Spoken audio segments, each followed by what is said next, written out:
I was born in Waynesburg, Ohio, and we had a swimming pool where we went swimming. We biked a lot, and I was very athletic when I was a girl. People then used to go to other people's houses, and it was beautiful the way they don't do that anymore like they used to. But I remember that really vividly. How we got to know all the people did that. If it wasn't one house, it was another house. But I was really nice, other than having the loss of my mother. I had a pretty nice childhood. My dad was very strict, but we were mostly happy with mother leaving. It was hard, but we managed to. My dad kept us together. My mother was 33 when she died. She had a gallbladder operation, and then she got pneumonia, and then, at that time they didn't have penicillin, so that she died at 33. She was very young. My dad and my mother were both from Roccaraso, Provincia di Aguila. And when I went back to Italy, people told me that my dad looked for the prettiest one there, and she was. I'm going to cry.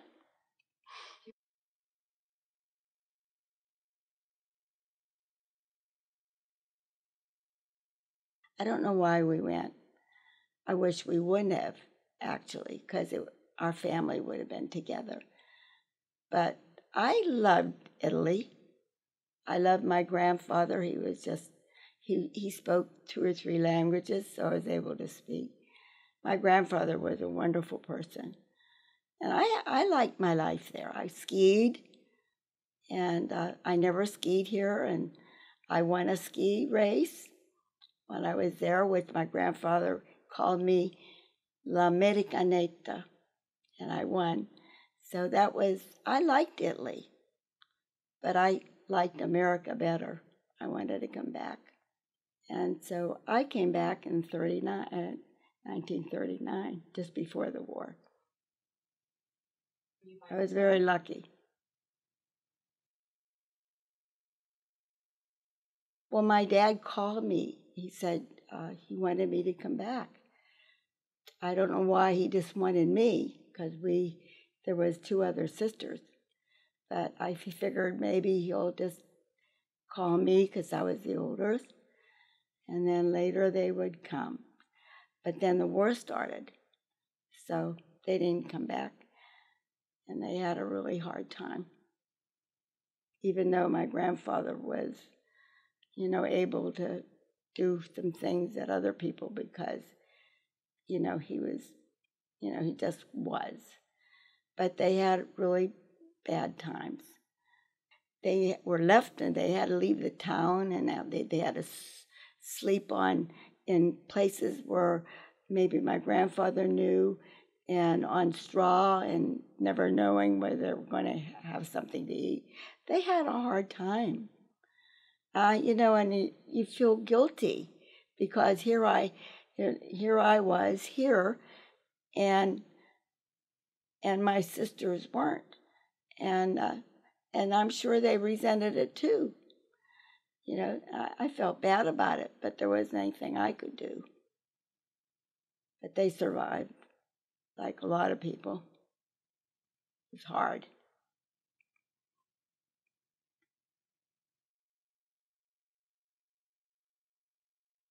I came over by myself. It was a journey, I guess, that you just do, and there's nothing you can do about it, and so you just make the best of everything. The food was always good, and I couldn't wait to get off. And I think the main part when I got off is not knowing who was going to be there, and then for a while there was nobody there. I was 15 years old.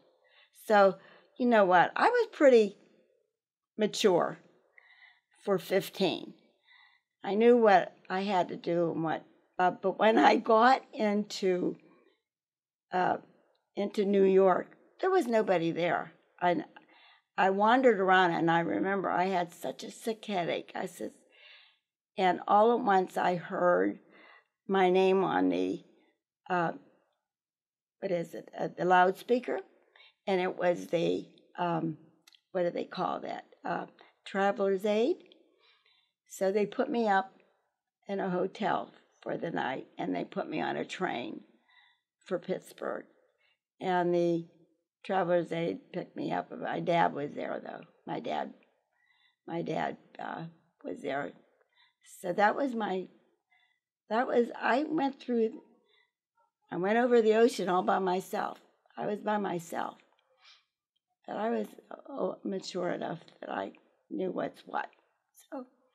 But when I hit Creighton, I didn't want to be there because it wasn't a place. It just looked terrible. I said, I don't want to be here. I'm thinking to myself. It was a little town. I was used to Italy. I was used to Ohio. No, I wasn't happy.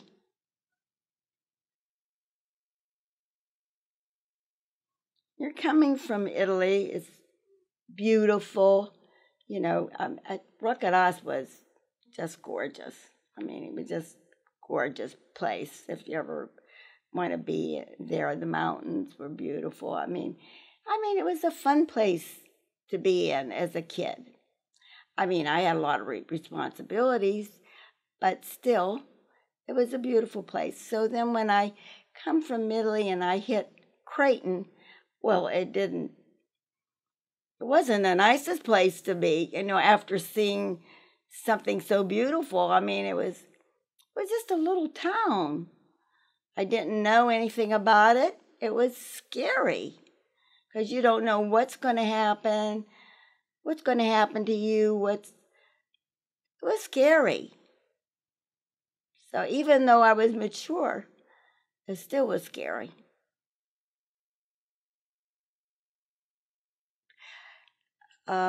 First thing that I did want is I wanted a bowl of cornflakes. I remembered. I just wanted a bowl of cornflakes, but I was happy to be in the United States, though, because I always wanted to be back to the United States after Italy, even though I loved Italy and I loved my grandpap and everything. But it wasn't the same because my sisters weren't going to be with me. I didn't know what was going to happen with my dad. There was a lot of things going on, but I was happy to see America. I was. There's nothing like this country. And I don't think people really realize it. People that live here, they don't know what it is to be free, to be able to talk about things and not be afraid. You don't know. And being in America is a privilege because I remember when I was in Italy, it was just then in the schools where El Duce was there and you had to wear the black band. And I said, hey, I'm not wearing that. I'm an American. I said that. And nobody even dared to say that to me because they knew I was an American. It was just like being a mother. You know, you had to cook, you had to clean, you had to do. I did that all my life, even when I was a girl. Even down in Italy, I was taking care of a family. You know, I was just like a big sister to my sisters. And I never was a kid. I was a grown up, which was fine. You know, you take what you have. You know, things happen. Could be worse. So I could have been in Italy and I could have died there.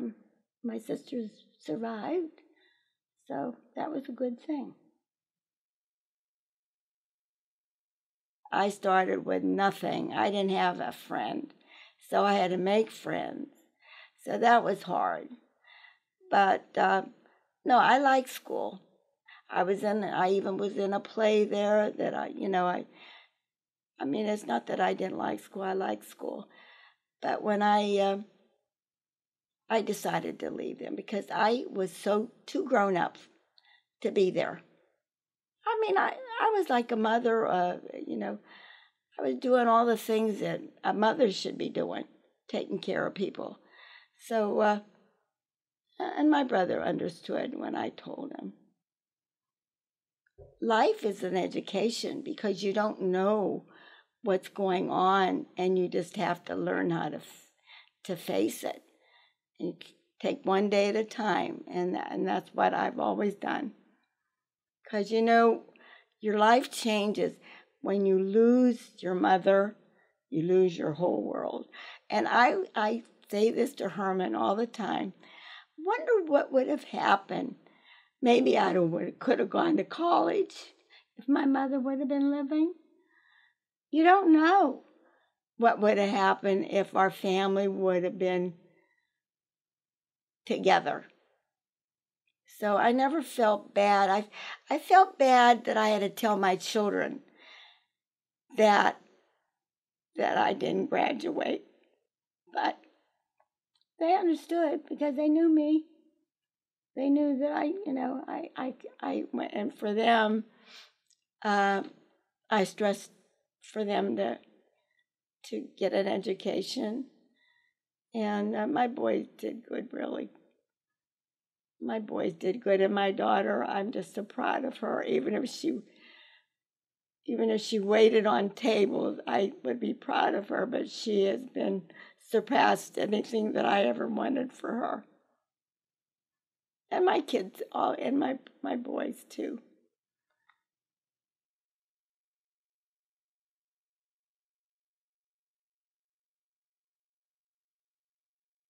He used to tease me all the time. I was in a assembly, and I don't know what I was doing. I remember this one dress that I had to wear. I had a part in the assembly, and he's in the back there, and he's snickering away, just laughing. And that's how I met him. But I fell in love with him when I was just almost when I came here, because he played baseball, and he had this yellow jacket, and I fell in love with him with that leather jacket. But he didn't like, I don't know, he didn't like me then as much as I liked him, so I said, the heck with him. So he went to the service. His brothers used to tease me and tease him. I sent him a card one time. I don't know whether it was a birthday card or the thinking of you card. I don't know what it was. I was pretty young to even do that. But he ignored me. So he went to the service, and we're come home on a leave, and he was on the bus that I was there. And so he saw me, and he said, "Oh, hi, Rosemary." He says, "I think I'm going to write to you when I go back to Treasure Lake." I'm thinking to myself, well, you haven't written to me all that time. Why are you going to even write me now? So I just dismissed him. So I started dating other people. Then that's when he got interested. You know what he said? "If you don't marry me, you're going to be sorry." Like, what would I say?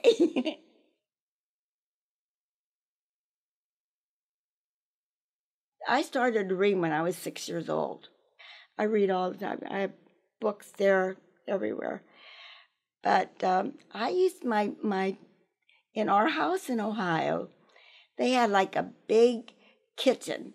It had like ovens, a big stove with an oven on the top and an oven, and then on one side, and then they had like the coal. And on the back, there was a little window, and I used to go right back there. That's where I read. I read all the time. I used to get my brother's books and read. I think that is, reading is like watching television up here. And I would rather read than watch television. And I do. I enjoy reading. It's just one of my nicest things that I could have. It was such an enjoyable. And when I come from Italy, that's all I wanted to do. Read. Anything I could get my hands on, I read.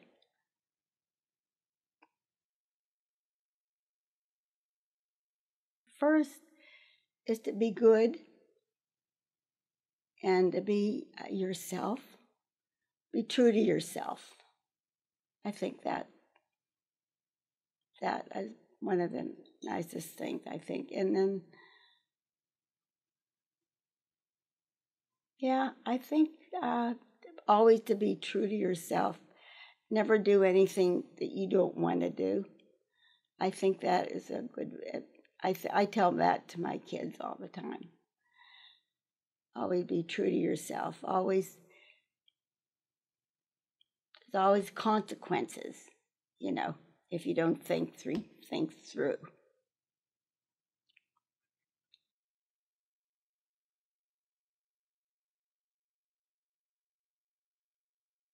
Always to be true to yourself. Do things that you want to do. Love what you're doing and do a good job. I always tell my daughter that no matter what you do, you can dig a ditch, but if you're doing a good job, that's all what God wants you to do. So be always true to yourself, but always have that little up here. Do you think God would want me to do that? You know it. You know it if it's not right. And true to yourself is always a good thing. But always trust in God, I think. You have to trust. How could you not? You have to trust. You have to trust somebody, and it might be God. It might as well be God, because He listens.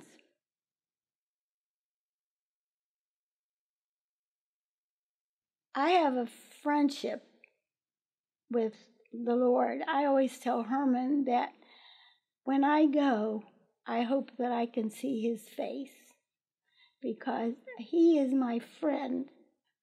No matter what goes on in your life, if you can look to Him for guidance, and I do,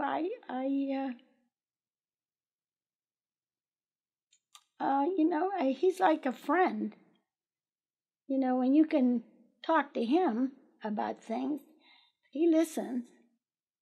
There's angels all around to help you, and God sends them.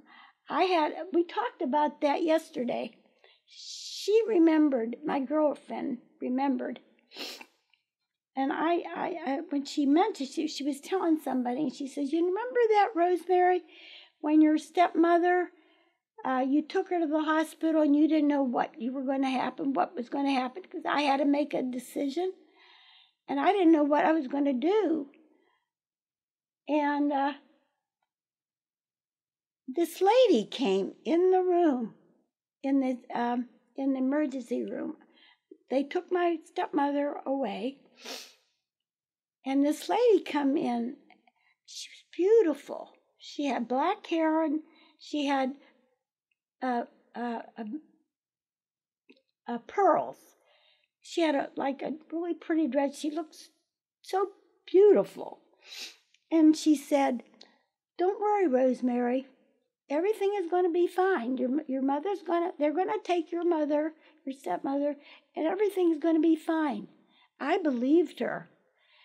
And you know what? After that day, I went all over that hospital to find out where this lady was. There was no lady. This was an angel. And she was telling that story. My friend was telling that, and I said, "Oh my God, Enos, I almost had forgotten about that." But boy, there's angels around. You don't think so, but there are. When you're in trouble, they're there. So you have to believe. How could you not?